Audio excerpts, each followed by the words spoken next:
রাষ্ট্রীয় সংস্থা ব্যবহার করে রাজনৈতিক প্রতিপক্ষ কিংবা সমালোচকদের গুম ও অপহরণের পাহাড়সম অভিযোগ ৫ আগস্ট ছাত্র জনতার গণঅভ্যুত্থানে পতিত শেখ হাসিনা সরকারের বিরুদ্ধে। মানবাধিকার লঙ্ঘনের অভিযোগে র্যাবের বিরুদ্ধে নিষেধাজ্ঞাও আরোপ করে যুক্তরাষ্ট্র।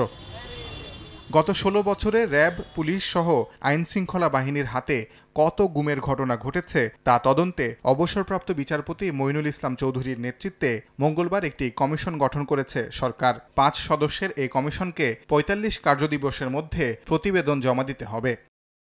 গুম প্রতিরোধে জাতিসংঘের একটি সনদ থাকলেও গত ১৬ বছরে আওয়ামী লীগ সরকার তাতে স্বাক্ষর করেনি। জাতিসংঘের বাধ্যতামূলক ৯টি সনদের মধ্যে ৮টিতেই সই করলেও আন্তর্জাতিক চাপ থাকা সত্ত্বেও গুম প্রতিরোধ বিষয়ক কনভেনশনটি বারবার এড়িয়ে যায় শেখ হাসিনা সরকার। অন্তর্বর্তীকালীন সরকার দায়িত্ব নেওয়ার পর থেকেই মানবাধিকার ইস্যুতে গুরুত্ব দেওয়ার কথা জানাচ্ছে। এবারে গুমবিরোধী আন্তর্জাতিক সনদে যুক্ত হতে যাচ্ছে বাংলাদেশ। ২৫ আগস্ট জাতির উদ্দেশ্যে ভাষণে বিষয়টি নিশ্চিত করেন অন্তর্বর্তীকালীন সরকারের প্রধান উপদেষ্টা ডক্টর মোহাম্মদ ইউনূস।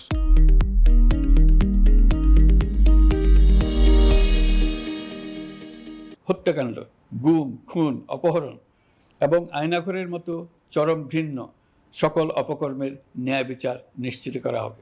আমরা মানবাধিকার আইন সহ সকল আন্তর্জাতিক আইনের প্রতি শ্রদ্ধাশীল। আমাদের পক্ষ থেকে গুম বিষয়ক আন্তর্জাতিক চুক্তির পক্ষরাষ্ট্র হওয়া সহ বিভিন্ন পদক্ষেপ নেওয়া হয়েছে। ইতিমধ্যে পক্ষভুক্ত এমন সকল আঞ্চলিক ও দ্বিপাক্ষিক চুক্তি ও সমঝোতা বাস্তবায়ন করে যাব।